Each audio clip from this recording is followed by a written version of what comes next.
आज हम पिछले क्लास में हमने देखा कि गुप्त काल खत्म हो चुका था और उसके बाद हमने पिछले क्लास में पढ़ा था कि 500 बीसी से लेकर 500 एडी के बीच जो भारत में प्राचीन आक्रमण हुए थे उसके बारे में विशेष जानकारी पढ़ ली। अब देखो, जब गुप्त काल था तो गुप्त काल ने पूरे भारत को बांध कर रखा था, यानी पूरे भारत का एकीकरण करके क्या किया, शासन किया। लेकिन गुप्त काल के भी राजा कमजोर होते गए और अंत में गुप्त वंश भी क्या हो गया, समाप्त हो गया, है ना।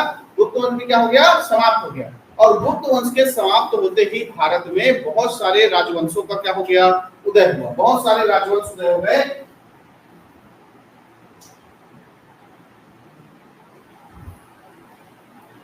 देखो, इधर चल रहा था कौन सा वंश, पुष्यभूति वंश। इधर कौन सा वंश चल रहा था, पुष्यभूति वंश।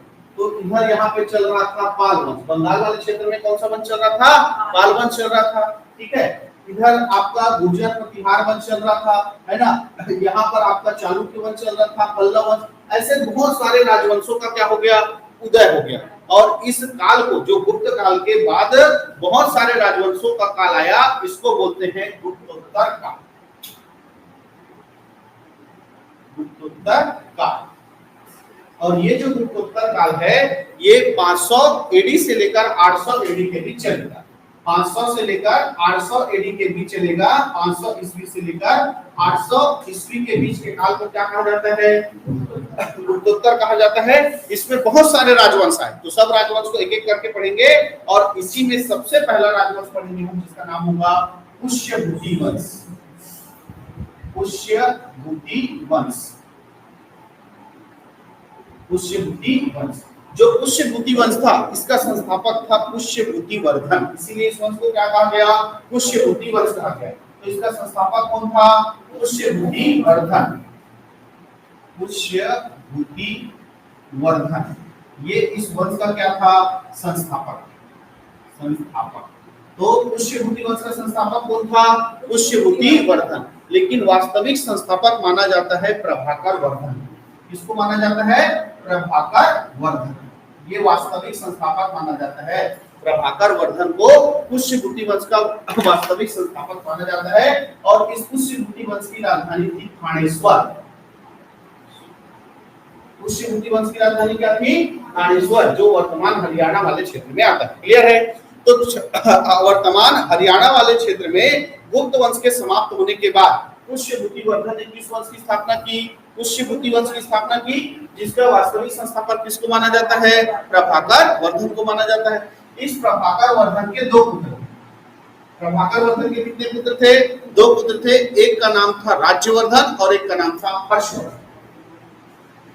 राज्यवर्धन और एक का नाम क्या था, हर्षवर्धन। ये दो बेटे थे और एक बेटी थी जिसका नाम क्या था, राजश्री। क्या नाम था, राजश्री। समझ में आया। प्रभाकर वर्धन के दो बेटे थे, राज्यवर्धन और एक का नाम क्या था, हर्षवर्धन। और एक बेटी थी जिसका नाम क्या था, राजश्री। और इस राजश्री का विवाह किया कन्नौज के मौखरी वंश के राजा गृहवर्मन से। इसका विवाह किससे हो गया, गृहवर्मन से। गृहवर्मन से, जो कहाँ का राजा था, कन्नौज का राजा था। जो कहाँ का राजा था, कन्नौज का शासक था गृहवर्मन। इससे क्या हो गया, विवाह हो गया। क्लियर है, समझ में आ गया। ये प्रभाकर वर्मन की मृत्यु हुई और प्रभाकर वर्मन के बाद उसका बड़ा बेटा कौन, राज्यवर्धन क्या बन गया, राजा। क्लियर है। राज्यवर्धन राजा है। राजश्री का विवाह किससे हो गया, गृहवर्मन से हो गया। इस गृहवर्मन का जो शत्रुता था या लड़ाई था वो मालवा के शासक से चल रहा था। किससे चल रहा था, मालवा के शासक से चल रहा था, जिसका नाम था देवगुप्त। मालवा का शासक जिसका नाम क्या है, देवगुप्त। इन दोनों की लड़ाई हुई, किसका, गृहवर्मन और देवगुप्त का। तो इस देवगुप्त ने किसको मार डाला, गृहवर्मन को मार दिया। गृहवर्मन क्या हो गया, मर गया। और गृहवर्मन के मरने के बाद राजश्री को क्या कर दिया, किडनैप कर। समझ में आया इतना। राज्यवर्धन राजा बन गए उधर। अब उसकी जो बहन है उसके पति का नाम क्या है, गृहवर्मन। गृहवर्मन को किसने मार दिया, मालवा के शासक देवगुप्त ने मार दिया। और किसको किडनैप करके ले गया, पता चला किसको, राज्यवर्धन की बहन क्या हो गई है, किडनैप हो गई है और दामाद क्या हो गया है, मारा गया। तुरंत अपना AK-47 लेके निकल गया कौन? राज्यवर्धन। और किसको उड़ा दिया? देवगुप्त। कौन मर गया? देवगुप्त, है ना। राज्यवर्धन ने किसको मार दिया? देवगुप्त को मार दिया। राज्यवर्धन ने किसको मार दिया? देवगुप्त को मार दिया। अब देवगुप्त का एक गौड़ शासक था जिसका नाम था शशांक। देवगुप्त का दोस्त है जिसका नाम क्या है? शशांक, है ना। गौड़ शासक क्या था? शशांक। गौड़ शासक शशांक। अब इसको पता चला कि दोस्त कौन मर गया है? देवगुप्त। किसने मारा? इस राज शशांक ने किसको मार दिया? राज्यवर्धन। किसको मार दिया? राज्यवर्धन। क्लियर है इतना? अब राज्यवर्धन मर गया है, प्रभाकर वर्मन पहले से ही मर गया है, ये राज्यवर्धन शासक था, है ना। अब वो भी मारा गया किसके हाथों में? शशांक के हाथों में। और इस तरह अब 16 वर्ष की आयु में, 16 वर्ष की आयु में राजा बनेगा कौन? 16 वर्ष की आयु में राजा कौन बनेगा? हर्षवर्धन, है ना। भाई मारा गया जो राजा था, तो अब राजपाट जो है वो किसके हाथों में आएगा? हर्षवर्धन के हाथों में आएगा। इतना क्लियर हुआ? ये शशांक का नाम इसलिए और इम्पोर्टेंट है, जो बोधि वृक्ष है जिसके नीचे बैठकर क्या हुआ था? गौतम बुद्ध को ज्ञान की प्राप्ति हुई थी, उसको हम लोग क्या बोलते हैं? बोधि वृक्ष। उस बोधि वृक्ष को इस शासक ने कटवा दिया था, तो उसका नाम क्या था? शशांक। उसका नाम क्या था? शशांक। क्लियर है? तो पुष्यभूति वंश की शुरुआत हो गई 500 ईस्वी में, जब गुप्त वंश क्या हो गया? समाप्त हो गया, है ना। बहुत सारे राजवंश आए, उसी में एक राजवंश था पुष्यभूति वंश, जिसका संस्थापक किसको माना जाता है? पुष्यभूति वर्धन को माना जाता है। वास्तविक संस्थापक किसको माना जाता है? प्रभाकर वर्धन को माना जाता है। इसके कितने बेटे थे? 2 बेटे थे, राज्यवर्धन और हर्षवर्धन। बेटी का नाम क्या था? राष्ट्री। राष्ट्री का विवाह किससे हुआ? कन्नौज के बौद्ध वंश के राजा ग्रीवर्मन से हुआ। ग्रीवर्मन को किसने मार दिया? मालवा के शासक देवगुप्त ने मार दिया। क्लियर है? और फिर इस देवगुप्त को राज्यवर्धन ने मार दिया, और राज्यवर्धन को शशांक ने, जो गौड़ शासक था, देवगुप्त का दोस्त था, उसने किसको मार दिया? राज्यवर्धन को मार दिया। और इस तरह राज्यवर्धन की मृत्यु के बाद 16 वर्ष की आयु में अब राजा बनेगा कौन? हर्षवर्धन। वो राजा बनेगा हर्षवर्धन। इस हर्षवर्धन को शिलादित्य के नाम से भी जाना जाता है। तो अब राजा बन गया कौन? हर्षवर्धन। अब पूरा डिटेल में पढ़ेंगे किसके बारे में? हर्षवर्धन के बारे में। इसका एक नाम क्या था? शिलादित्य। इसका एक नाम क्या था? शिलादित्य। क्लियर है? तो शिलादित्य के नाम से भी जाना जाता था हर्षवर्धन को। इसने परम भट्टारा, है ना, आपका पूर्ण दक्षिण केसरी, है ना, ऐसे उपाधि भी इसने क्या किया था? धारण किया था। क्लियर है?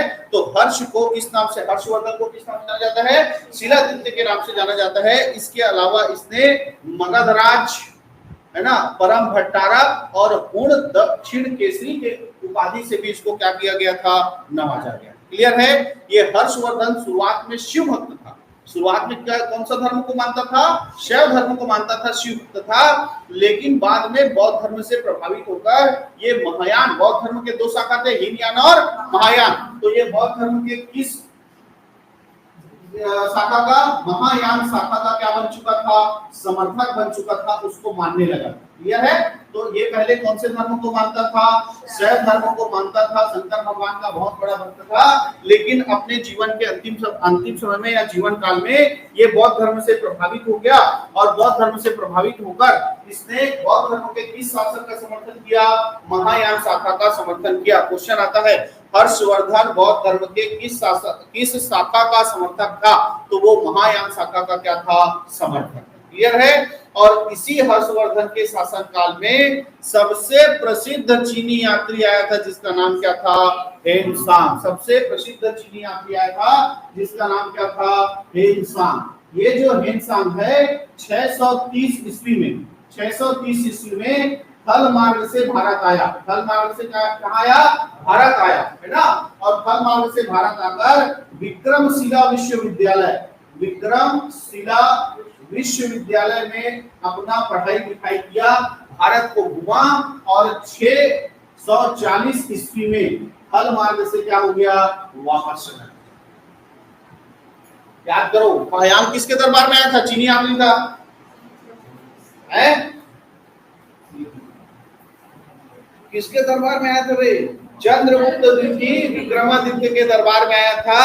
थल मार्ग से आया था, लेकिन सिंहल द्वीप होते हुए कहाँ गया था? जल मार्ग होते हुए वापस गया था वो, है ना। और ये हेनसांग जो है ये थल मार्ग से आया था और गया भी किस मार्ग से है? थल मार्ग से है। ये चीनी यात्री था हेनसांग, जो विक्रमशिला विश्वविद्यालय में क्या किया है? पढ़ाई की। जब ये भारत आया, है ना, तो इतिहास के पन्नों में इसको इतना ज्यादा यात्रा किया था और इसके यात्रा को इतना ज्यादा महत्व दिया जाता है, इसीलिए इस हेनसांग को क्या कहा जाता है? यात्रियों का राजकुमार। क्या कहा जाता है? यात्रियों का राजकुमार। ठीक है। इसी को कहा जाता है नीति का पंडित। इसी को ही क्या कहा जाता है? नीति का पंडित। और यही कहलाता है शाक्य मुनि। इसको भी क्या बोलते हैं? शाक्य मुनि। क्लियर है? तो हेनसांग को नीति का क्या कहा जाता है? पंडित, यात्रियों का राजकुमार और शाक्य मुनि के नाम से भी जाना जाता है। क्लियर है? ये चीनी यात्री आया था किसके शासनकाल में? हर्षवर्धन के शासनकाल में। और इसने पूरा यात्रा किया भारत में, जो देखा उसको लिखा अपने ग्रंथ में, जिसका नाम क्या है? CUE। क्या नाम है? CUE। तो हर्षवर्धन के शासनकाल में आया हुआ चीनी यात्री कौन था? हेनसांग। कब आया था? 630 ईस्वी में। कब गया? 640 ईस्वी में। किस मार्ग से आया था? थल मार्ग से। किस मार्ग से गया? थल। किस विश्वविद्यालय में इसने शिक्षा प्राप्त की है? विक्रमशिला विश्वविद्यालय में शिक्षा प्राप्त की है। और इसके ग्रंथ का नाम क्या है?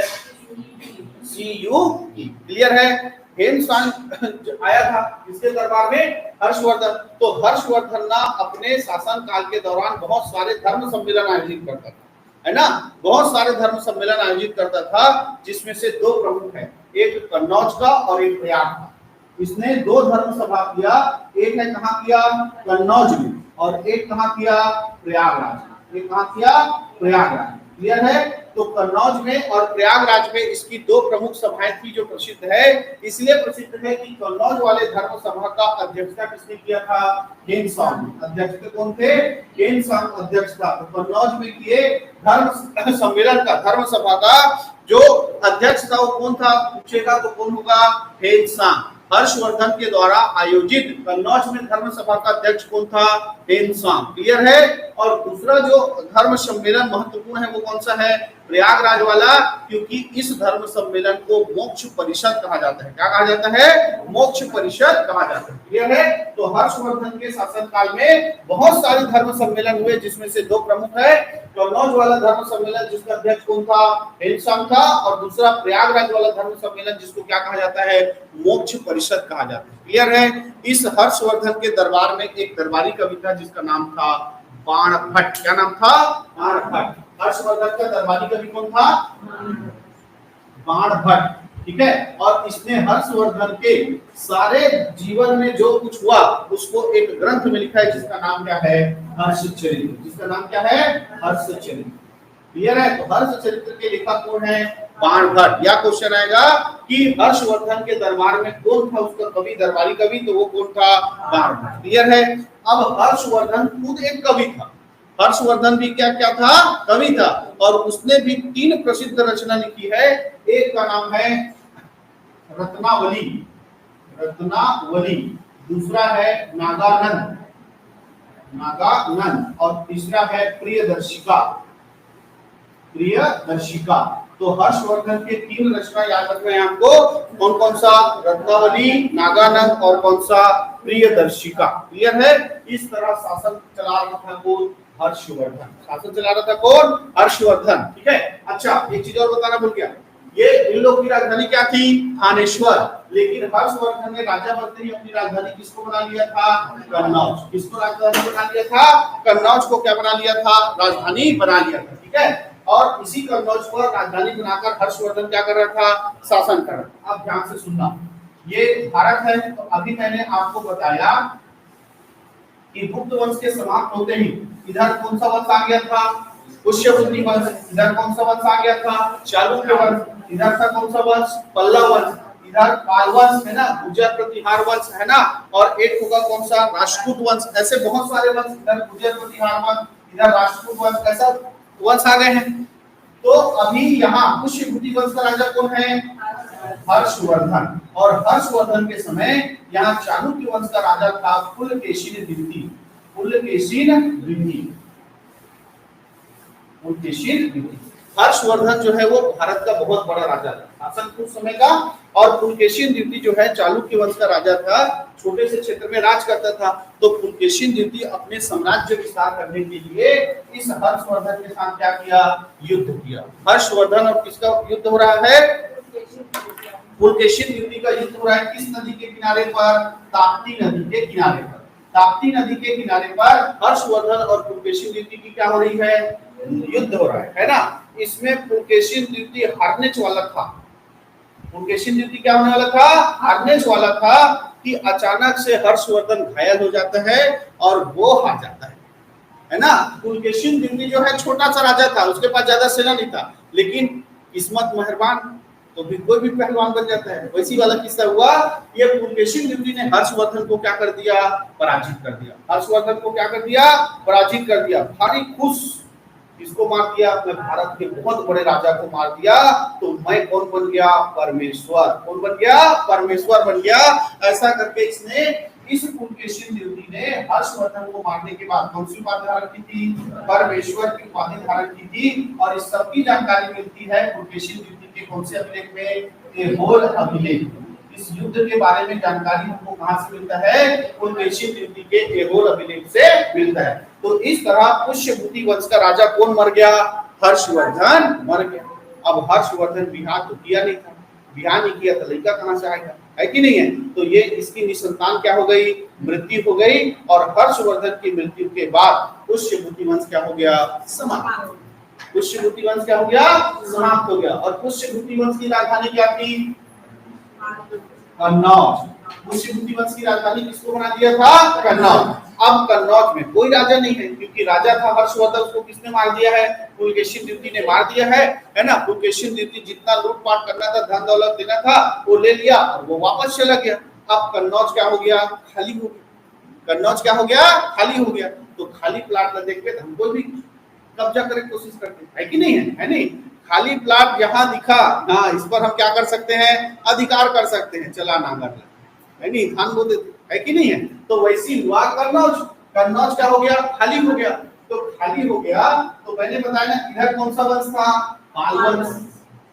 ये ट्राई मारने लगा कि मैं कन्नौज पर क्या कर सकता हूँ, अधिकार कर सकता हूँ। इधर कौन सा था, गुर्जर प्रतिहार वंश। गुर्जर प्रतिहार वंश। और फिर एक और वंश था नीचे, कौन सा था, राष्ट्रकूट वंश। ये भी ट्राई मारने लगा।